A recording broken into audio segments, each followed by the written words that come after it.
आशक इजोत में अहाँ के स्वागत अछि। यह कार्यक्रम हमरा के एकटा अवसर प्रदान करैत छथि कि हम बाइबल सँ जुड़ल चीज के अध्ययन क सकी आ यह जानू कि हमरा जीवन के लेल परमेश्वर के इच्छा की अछि। ई उद्देश्य के संग हम यह कार्यक्रम अहाँ के लेल प्रस्तुत क रहल छी। कृपया क देखू आ सुनू ताकि परमेश्वर अहाँ के जीवन के मार्गदर्शक ठहरे।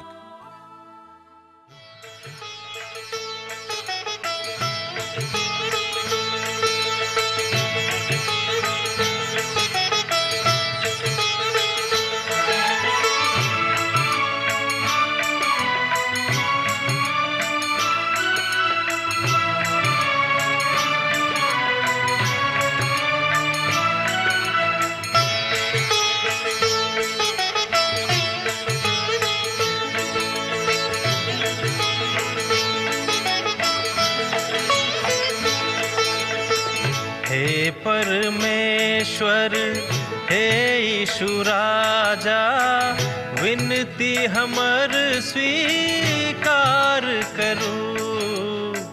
हे परमेश्वर हे यीशु राजा, विनती हमर स्वीकार करू। आदि में वचन छलौं, वचनक संग छलौं। आदि में वचन छलौं, वचनक संग छलौं। वचन सँ सब किछ आहि बनैलौं। वचन सँ हमरा उद्धार करू। हे परमेश्वर हे यीशु राजा, विनती हमर स्वीकार करू। हे परमेश्वर। आशा के इजोत मैथिली कार्यक्रम में हम एक बेर और अहाँ के अभिनंदन प्रभु यीशु मसीह के मीठ आ पवित्र नाम से कह रहल छी।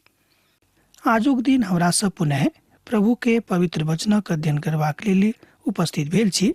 आजुक दिन हमरा सब इब्रानियों पोथी के देखब 12 अध्याय के 9 पद से ल क 14 पद धरि। अब एहि तरह ए बातक आरंभ कयल जा सकै छै।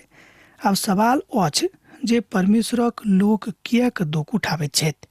ए बातक कोनो पक्का उत्तर तऽ नहि देवल जा सकै छै, मुदा पवित्र पोथी के कोनो छोट मोट पद सेहो ए बातक के बड़ सटीक उत्तर नहीं देते छै। अब हम पवित्र पोथी का अध्ययन करऽ लागलहुँ हैं। आप पहलो हैं जे ए बातक 7टा उत्तर अछि, अर्थात मनुख किएक दुख उठाबैत छथि। एहिठाम मनुख के अर्थ इएह भेलै जे मनुख परमेश्वर से प्रेम राखैत छथि। किएक उठाबैत अछि दुख, ए बातक 7टा कारण के देवल गेल अछि, बतावल गेल अछि। हमरा सब आजुक दिन ओहि 7टा कारण के देखब। जेना कि हम आरंभ में बाजने छलहुँ हैं कि हमरा सब ओहि 7 कारणों के खोजब। हम ओहि 7 कारण के पवित्र पोथी में खोजने छलहुँ हैं, अहाँ के लेल राखि रहल छी। प्रथम कारण अछि हमरा सब अपन मूर्खता और अपन जिद्दीपना के कारणे दुख उठाबै छी। ध्यान दियौ, हमरा सब अपन अपन मूर्खता के कारणे और अपन अपन जिद्दीपना के कारणे दुख उठाबै छी। यह तऽ पाप अछि, तैं हमरा सब दुख उठाबै छी। हमरा संगे पढ़ियो पहिल पत्रसक पोथी 2 अध्याय आ तकर 20 पद का ओहूठाम एहि बातक उत्तर के देवल गेल अछि। आ जौं हम अपन भूल चूकक के कारणे मार खाइत छी और धीरज राखै छी तऽ एहि में की पैघ बात भेल। मुदा सत्कर्म करलाक कादो जौं अहाँके दुख भोगऽ पड़ैत अछि और अहाँ हमरा धीरज सँ सही छी तऽ ई परमेश्वरक नजर में पुण्यक कथा अछि। पहिल पत्रस तकर 2 अध्याय तकर 20 पद एहि बातक कहैत अछि और एहि कारणक स्पष्ट कऽ दैत अछि। अब अहाँ में से कतेक लोग छथि जे समस्त बातक बाजि कऽ आ दुख उठाबैत रहैत छथि आ जानि बूझि कऽ स्वयं के सकारात्मक ने मुदा भावात्मक बना दैत छथि। जे भावात्मक भाव मनुष्य के आकर्षित कऽ दैत अछि और वो दुख उठौनाइ आरंभ कऽ दैत छथिन। एहि तरह अहाँ बाजि सकलहुँ हैं कि मनुष्य अपने कारणे बहुत बेर दुख उठाबैत छथि आ दुख परमेश्वर के लगा दैत छथि। संकटक एहि घड़ी में मनुष्य ई बुझैत छथि कि दुख हमरा प्रभु देने छथिन। ई छल प्रथम कारण जाहि कारणे परमेश्वरक लोक कष्ट उठाबैत छथि। हमरा लोकनि दोसर कारण के देखब। प्रभुक लोग दुख उठाबै छथि एकर दोसर कारण की अछि? अहाँ सब जहन सत्य आ धर्मक कथा करैत छी आ करबाक लेल ठाढ़ होइत छी तखन अहाँ दुख उठाबै छी। तहन ई बात होबऽ पड़त, अर्थात अहाँके मानऽ पड़त कि अहाँके दुख उठेबाक अछि। हम एही बातक लऽ कऽ अहाँके बातक बता रहलहुँ हैं जे सात और धार्मिकताक लेल जे कष्ट उठा रहल छथि, दुख उठा रहल छथि, ई नीक बात अछि। अहाँ दुख उठा सकलहुँ हैं किएक तऽ अहाँ शैतानक पक्ष ने आब अहाँ अपन प्रभुक पक्ष ला रहलहुँ हैं, एही कारणे अहाँके दुख होइत अछि। एहिमे संदेह नहि, किएक तऽ अहाँके संगे प्रभु छथि आर एही कारणे अहाँ दुख उठा रहल छी।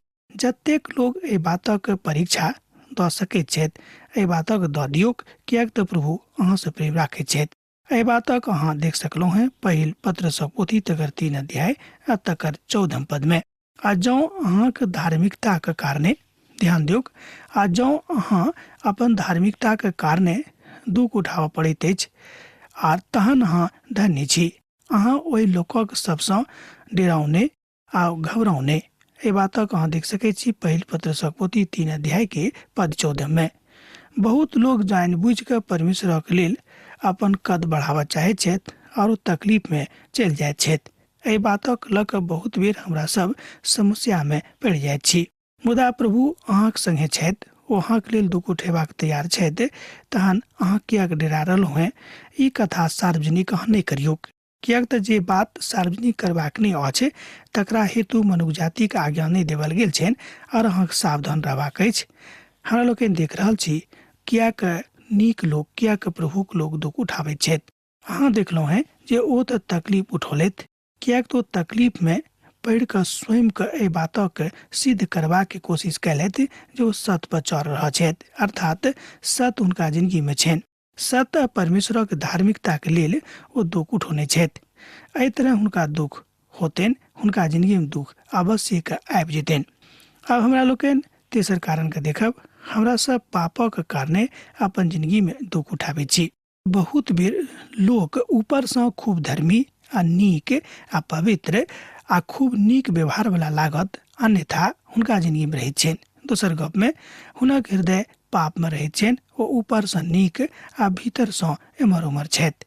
पहिल कुरिन्थियों पोथी तकर 11 अध्याय आ तकर 31 पद एहि बातक कहैत अछि। आ जौं हमरा सब अपन अंतःकरणक ठीक ठीक जांच करी तऽ हमरा दुख नहीं होइत, अर्थात हमरा दोषी नहीं ठहरावल जायत। ये बातक अहाँ देख सकलहुँ हूँ पहिल कुरिन्थियों पोथी 11 अध्याय आ तकर 31 पद में। आ जौं पापक संगे हमरा सब समझौता करबाक लेल ठाढ़ छी आ लोकक अनेरे माफ करबाक हेतु तैयार भऽ जाइ छी, तहन अहाँके जिंदगी में अवश्य दुख होइत, किएक तऽ बहुत बेर लोक पापक संगे समझौता कऽ लैत छथि, एही कारणे हुनका जिंदगी में दुख आबैत छनि। अब हमरा लोकनि दुख लोग किएक उठाबैत छथि प्रभुक लोग, तकर 4म कारण के देखब। हमरा सब अपन भूतकालक के पापक कारणे दुख उठाबैत छी। बड़ गंभीर बात अछि। हमरा सब अपन अपन भूतकालक के पापक कारणे दुख उठाबैत छी। परमेश्वर केकरो जानबूझ के दुख नहीं दैत छथि, किएक तऽ हुनका दुख देबऽ में मनुष्य जाति के नीक नहीं लागैत छनि। गलतियों पोथी तकर 6 अध्याय तकर 7 पद में एहि बातक उत्तर कहाँ खोज सकलहुँ हैं। जो अहाँ लग पूछी अछि तऽ अहाँ देख लियौक। धोखा नहीं खायब। परमेश्वर उपहास नीक नहीं लागैत अछि। मनुष्य जे बौक करैत छथि वह काटैत छथि। गलतियों पोथी तकर 6 अध्याय तकर 7 पद एहि बातक कहैत अछि। एक बेर ओहि बातक लऽ कऽ, ओहि कथाक लऽ कऽ सकारात्मक विधा में देखबाक आवश्यकता अछि जे मनुष्य सकारात्मक कऽ दैत अछि, अर्थात यीशुक लग में आनि दैत अछि। आ जे सर्वसामर्थी छथि हुनका लग में आबि कऽ मनुष्य अपन दुख से दूर भऽ जाइत छथि। अर्थात लोग अपन पापक कारणे दुख उठाबैत छथि आ दुख संदेहात्मक रूप में प्रभुक ऊपर छोड़ि दैत छथिन। आ लोग बतौनाइ आरंभ कऽ दैत छथि कि देखियौक कि हम दुख उठा रहल छी, किएक तऽ परमेश्वर हमरा सभक संगे छथि। ई ठीक बात नहि। जँ अहाँ दुख उठा रहल छी अपन पापक कारणे, तऽ एहि बातक स्वीकार करबाक जरूरत अछि कि हमरा सब अपन पापक कारणे दुख उठा रहलहुँ हैं आ ई प्रभुक न्याय अछि जे हमरा सभक जिंदगी में अछि। अब हमरा लोकनि 5म कारण के देखब। एहिठाम परमेश्वरक धियापुता एहि द्वारे सतावल जाइत छथि, तकर 5म कारण बतावल गेल अछि। पाँचम कारणक विशेष अछि परमेश्वरक आनंदक कारणे हुनक धियापुता बहुत बेर सतावल जाइत छथि। ध्यान देबेक ई एकटा महानतम आत्मिक कारण अछि। प्रभुक धियापुता परमेश्वरक आनंदक कारणे दुख उठाबैत अछि, ई अछि पाँचम कारण। अय्यूबक देखियोक ओ एहि द्वारा सतावल गेला है कियाक तो परमेश्वरक शैतानक सन्मुख में उदाहरण राखि देने रहत आ आबि कऽ कहने रहत कि देखियो एहि पृथ्वी पर एहन एकटा लोक अछि जे अहाँके लेल सर्वदा ठाढ़ रहैत छथि। जँ अहाँ हुनका छोड़ि देबै तऽ हम जरूर हुनका अहाँसँ अलग कऽ देब। मुदा हमरा लोकनि देखलहुँ हैं कि खूब तकलीफ सहलाक बादो अय्यूब कहियो परमेश्वरसँ अलग नहि भेला है। अर्थात शैतान कहियो अय्यूबक परमेश्वरक लगसँ हुनक सानिध्यसँ बेलगा नहि सकलखिन, कियाक तऽ एहिठाम परमेश्वर ओहि आत्मिक प्रेमक कारण अछि जाहि कारणे ओ सतावल गेल छलाह आ सतावल गेलाक कारणे ओ अद्भुत भऽ गेलाह और बेसी प्रभुक नजरिमे। तैं ओ अपन परीक्षाक कालमे सतावल गेलाह और एहि द्वारा परमेश्वर हुनका बहुत बेसी आशीषित कऽ देलनि।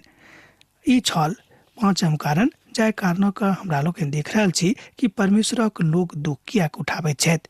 छठम कारण अछि विश्वासी अपन विश्वासक कारणे सतावल जाइत छथि। ई छठम कारण अछि।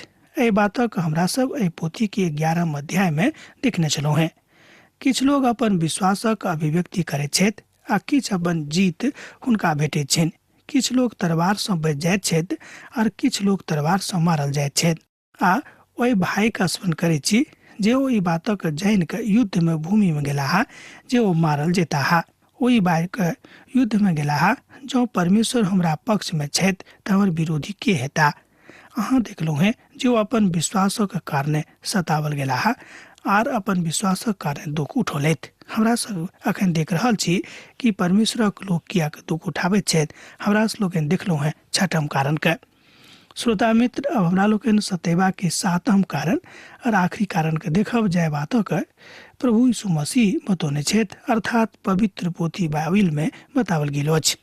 सातम कारण अछि जाहि कारणे परमेश्वरक लोग सतावल जाइत छथि ओ अछि अनुशासन।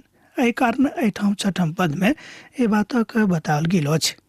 इब्रानियों पोथी 12 अध्याय तकर छठम पद एहि बातक कहैत अछि, कियाक तऽ परमेश्वर जिनकासँ प्रेम करैत छथि हुनका ताड़ना सेहो करैत छथि आ जिनका पुत बनाबैत छथि हुनका ओ कोड़ा सेहो लगाबैत छथि।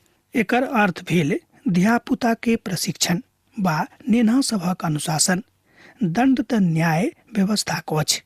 न्यायाधीश सजा दैत छथि, मुदा पिता अपन पितृत्व में आबि कऽ अर्थात पिताक नेह में आबि कऽ अपन धियापुताक सेहो सजा दैत छथिन। परमेश्वर अपन प्रेमक प्रकट करबाक लेल थप्पड़ मारैत छथि। लेखक एहिठाम एहि बातक स्पष्ट कऽ दैत छथि जे अहाँ पिताक द्वारा ताड़ना कयल गेलहुँ हैं। हमरा लोग देखलहुँ कि पिताक लोग अर्थात प्रभुक लोग कियाक सतावल जाइत छथि। तकर 7टा कारण का हमरा लोग देखलहुँ हैं जे मुख्य कारण अछि। एकर अर्थ भेल प्रभु अहाँसँ ओतेक प्रेम नहि करैत छथि से नहि, हमर मित्रवर ओ अहाँसँ बहुत प्रेम करैत छथि, मुदा जिनकासँ प्रेम करैत छथि हुनक ओ ताड़ना सेहो करैत छथिन। एकर अर्थ भेल अहाँ आवश्यक मसीह के थिकहुँ हैं, कियाक तऽ अहाँक दुख उठौनाइ एहि बातक गवाही दैत अछि जे प्रभु अहाँक संगे छथि। हम तो बाजब जे अहाँ बड़ बुद्धियार मसीही थिकहुँ हैं जँ अहाँ एहि बातक नहि जानैत छी जे अहाँक जिंदगी में समस्या लऽ कऽ आबैत अछि, तहन अहाँ एहि बातक विचार करबाक कोशिश करियौक आर पवित्र पोथीसँ एहि बातक जानबाक प्रयत्न करियौक। उत्तर अहाँक भेटत, कियाक तऽ प्रभु अहाँक प्रेमसँ आ भली भांति जानैत छथि, अर्थात भली भांति अवगत भऽ गेल छथि। एहिठाम टीकाकार साहब एहि बातक गवाही दऽ रहल छथि जे परमेश्वर अपन प्रेम में अहाँक अनुशासित कऽ रहल छथिन। ध्यान दियौक, प्रभु के एकटा महान दास टीकाकार एहि बातक बाजि रहल छथि कि परमेश्वर अपन प्रेम में अहाँक अनुशासित कऽ रहल छथि। ई बात हमर पिता जे हमर धरती परक दैहिक पिता छलाह एहि बातक बजने रहथि। हुनका एहि बातक अनुभूति भेल रहनि कि हमर प्रभु हमर ताड़ना कऽ कऽ हमरा नीक बना रहल छथि। और ई तम्बू तऽ ई वर्तमान कालक लेल एकटा दृष्टांत मात्र अछि। जाय में एहन भेंट और बलिदानों के चढ़ावल जाइत अछि जाय बात से आराधना करय वाला के विवेक सिद्ध नहीं भ जा सके। ए बातक अहाँ देख सकै छी इब्रानियों के पोथी 12 अध्याय तकर 9 पद में। आर ई तंबू त वर्तमान कालक लेल एकटा दृष्टांत मात्र अछि जाय में एहन भेंट और बलिदानों के चढ़ावल जाइत अछि जाय बात से आराधना करय वाला के विवेक सिद्ध नहीं भ सके।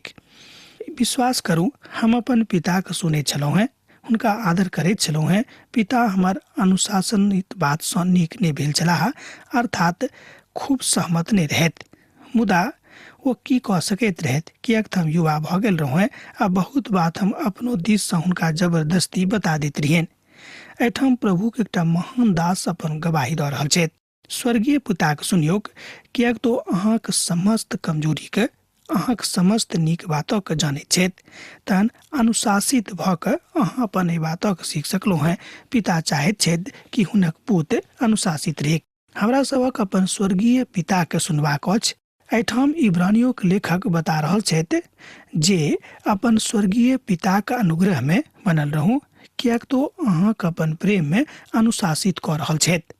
आ जँ अहाँ पाप करब तो वो अहाँके उठा के लऽ जेताह और अहाँके एहि बातक ओते सिखौताह। दोसर गप में वो अहाँके अपन न्याय दिखा देथिन और अहाँ एहि बात से वंचित भ जाए। वो तो अपन अपन समझक अनुसार कने कने दिनक लेल ताड़ना करैत छथि, मुदा ई तो हमर लाभक लेल करैत छथि जाय सँ हमहूँ हुनक पवित्रता के भागी बनी। इब्रानियों पोथी 12 अध्याय तकर 10 पद एहि बातक कहैत अछि। जँ पवित्र पोथी अहाँके लगमे अछि तऽ हमरा संग देखियौ। ओ तऽ अपन अपन समझक अनुसार कने कने दिनक लेल ताड़ना करैत छथि, मुदा ई तऽ हमर लाभक लेल करैत छथि जाय सँ हमहूँ हुनक पवित्रता के भागी बनी।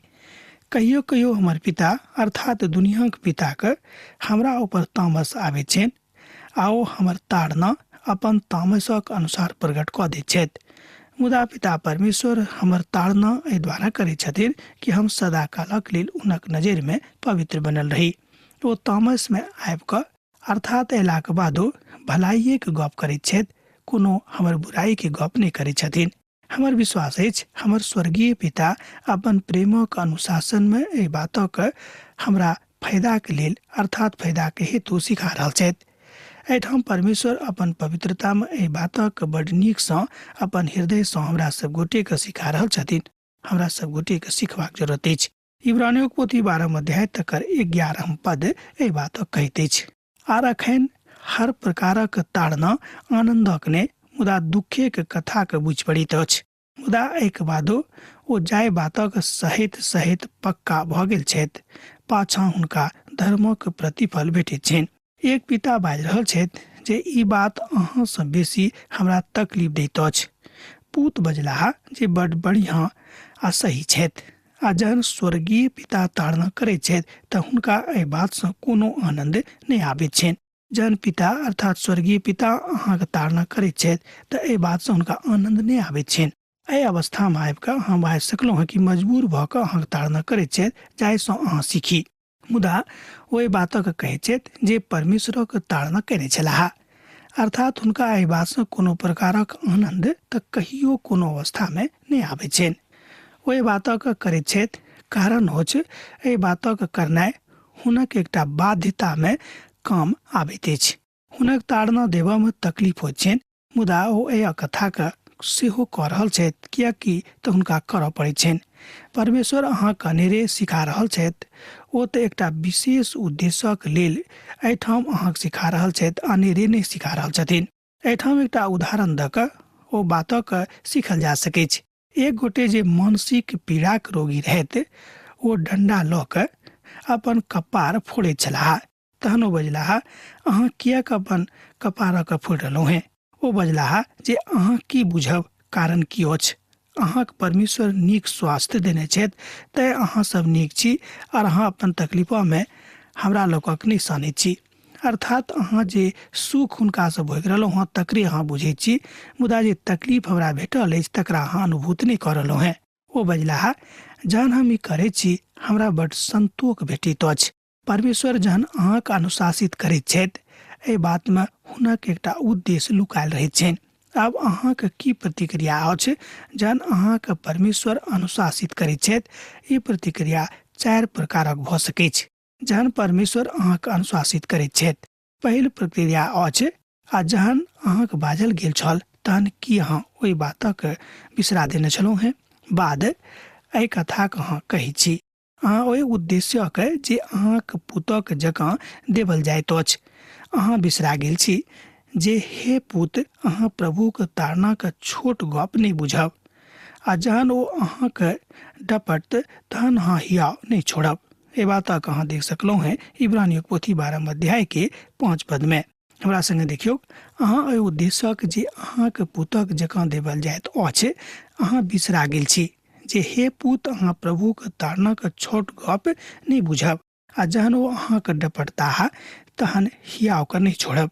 एहि बातक इब्रानियों के लेखक बता रहल छथि कि जहन अहाँके प्रभु डपटैत छथि, जहन अहाँ प्रभुके द्वारा डपटल जाइत छी तहन अहाँ प्रभुके बातक छोट नहीं बुझब, मुदा सिखबाके कोशिश करब अनुशासित भऽ कऽ। ओ अपन अनुशासन में अहाँके सिखाबऽ चाहैत छथि, सिखा रहल छथि, मुदा अहाँके प्रतिक्रिया की होइत अछि?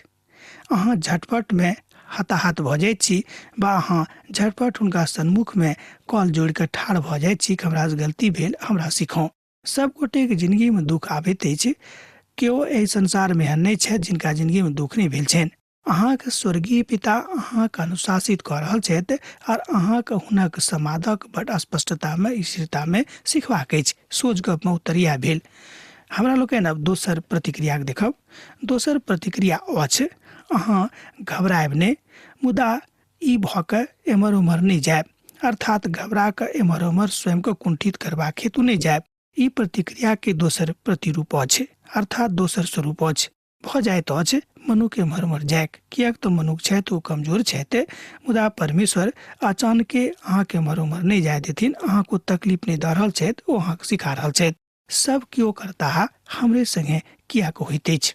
एक गोटे हमरा कहलखिन कि यौ, हम तऽ कहियो कोनो गलत काज अपन प्रभुके दृष्टि में नहीं करै छी, एहिके बादो किएक हमरा संगे बेर बेर ताड़ना आबैत अछि? सब केओ बजता हमरे संगे किएक होइत अछि? एकटा बड़ पैघ प्रश्न अछि, सुनियौ। सब केओ बजता हमरे संगे ई किएक होइत अछि? आ हमरा सब तेसर प्रतिक्रिया के देखब जे मनुखक मानसिकता में अनेरे आबैत अछि, अर्थात अनेरे जन्म लऽ लैत अछि। एहिठाम ओहि बातक प्रतीकात्मक रूप में बतावल जा रहल अछि। पद 7 के देखियौ, इब्रानियों पोथी 12 अध्याय तकर 7। अहाँ दुखक ताड़ना बुझ कऽ सहि लिअ। ध्यान दियौ, अहाँ दुखक ताड़ना बुझ कऽ सहि लिअ। परमेश्वर अहाँके पूत जानि कऽ अहाँके संगे बर्ताव कऽ रहल छथि। अहाँ एहन पूत छथि जिनका ताड़ना पिता करै छथिन। एहिमे हमरा लोकनि पाबै छी कि परमेश्वर अहाँके ताड़ना एहि द्वारा कऽ रहल छथि किएक तो अहाँके अपन पूत बना चुकने छथि, आ ओ चाहैत छथि कि अहाँ खतरनाक नहि, मुदा अहाँ प्रतीकात्मक नहि, मुदा अहाँ एम्हर उम्हर जायवला नहि, मुदा अहाँ एकटा नीक पूत बनि कऽ हुनका सन्मुख में ठाढ़ रहू। एहिठाम बड़ खतरनाक प्रतिक्रिया के विषय में बताओल गेल अछि। बहुत किछु भऽ सकैत छै, मुदा ओ सबटा कथा सृजनात्मक नहीं थिक। अब अहाँके प्रतिक्रिया होइत प्रभुक भक्तक खाली ताड़ने किएक होइत अछि? ध्यान दियौ, अब अहाँके प्रतिक्रिया होइत कि प्रभुक भक्तक मात्र खाली ताड़ने किएक होइत अछि? हुनका दुखे किएक बेर बेर हुनका जिंदगी में आबै छनि? मुदा एहन बहुत भक्त लोक छथि जे परमेश्वरक ताड़नाक बड़ आनंदक बात बुझैत छथि। अर्थात अहाँक बा हमरा एहि बातक सिखबाक अछि कि प्रभुक ताड़नाक आनंद बुझ कऽ अपना जिंदगी में एहि बातक सिद्ध करबाक अछि। एहि बातक इब्रानियों के लेखक अहाँक बा हमरा सिखा रहल छथि, मुदा परमेश्वर एहि बातक अनुभूति कयने छथि कि हमर धियापुता अब हमर गप बुझि रहल छथि। जहन अहाँ भक्ति के जिंदगी में जीवे अहूँ एहि बातक बुझि जायब, अन्यथा नहीं बुझि सकलहुँ हैं। एहिठाम ओ बाजि रहल छथिन कि हे प्रभु, एहि तकलीफक किएक अहाँ हमरे लग में पठौने छी? बहुत भक्त लोग एहि तरहक बात कहै छथिन कि हे प्रभु, एहि तकलीफक किएक अहाँ हमरे लग में पठौने छी? एहि बात में अहाँके किछु भलाई लुकायल अछि। उत्तर यह अछि कि एहि बात में किछु भलाई अहाँके लेल लुकायल अछि। चारिम प्रतिक्रिया एहि तरह अछि। ओ की होइत अछि? कोनो बातक लऽ कऽ आगाँ जेबाक अछि, किएक तऽ आर एम्हर उम्हर कोनो उपाय नहीं करबाक अछि। उपाय प्रभु यीशु मसीह छथि। उपाय खोजबाक लेल एम्हर उम्हर ने मुदा प्रभुक लग जेबाक अछि। पद 11 ए बातक कहैत अछि, ए बातक उत्तर दैत अछि, और वर्तमान में हर तरहक ताड़ना आनंदक ने मुदा दुखेक बातक दिखाई दैत अछि। मुदा सहैत सहित बहुत केओ पक्का भऽ गेल छथि आ हुनका धर्मक प्रतिफल भेटैत छनि। इब्रानियोक पोथी 12 अध्याय तकर 11 पद ए बातक कहैत अछि, तकलीफ सहलासँ ताड़ना सहलासँ अहाँके की भेटत तकर उत्तर हमरा लोकनि एहिठाम इब्रानियोक पोथी 12 अध्याय तकर 11 पद में देख रहलहुँ हैं। और वर्तमान में हर तरहक ताड़ना आनंदक ने मुदा दुखेक बात दिखाई पड़ैत अछि। मुदा सहैत सहित बहुत केओ पक्का भऽ गेल छथि आ हुनक धर्मक प्रतिफल भेटैत छनि। दोसर गप में हुनका धर्मक प्रतिफल भेटैत छनि। यह बातक हमरा लोकनि सिखलहुँ हैं कि प्रभुक संगे ढिल्ला नहि होबाक अछि, मुदा घुटना टेक कऽ हुनका संगे रहबाक अछि। आब आजुक अध्ययन हमरा एहिठाम समाप्त करबाक आज्ञा दिअ, किएक तऽ अहाँसँ विदा होय के हमर बेरा भऽ गेल अछि। यीशुक नेह अहाँक जिंदगी में बनल रहैक। आमीन। हमर विश्वास अछि कि ई कार्यक्रम अहाँके लेल लाभदायक सिद्ध अछि। हम चाहै छी कि अहाँ अपन आशीषके हमरा संग साझा करू। जँ अहाँके नजीक बाइबलसँ आ जीवनसँ सम्बन्धित कोनो प्रकारके प्रश्न भऽ सकै अछि तऽ अपन समस्याके लेल प्रार्थना करबाके लेल जँ चाहै छी तऽ हमरा फोन नंबर पर जरूर संपर्क कऽ सकै छी। परमेश्वर अहाँ सबके लेल एकटा सुंदर, सुखद, आनंदित दिन प्रदान करैक।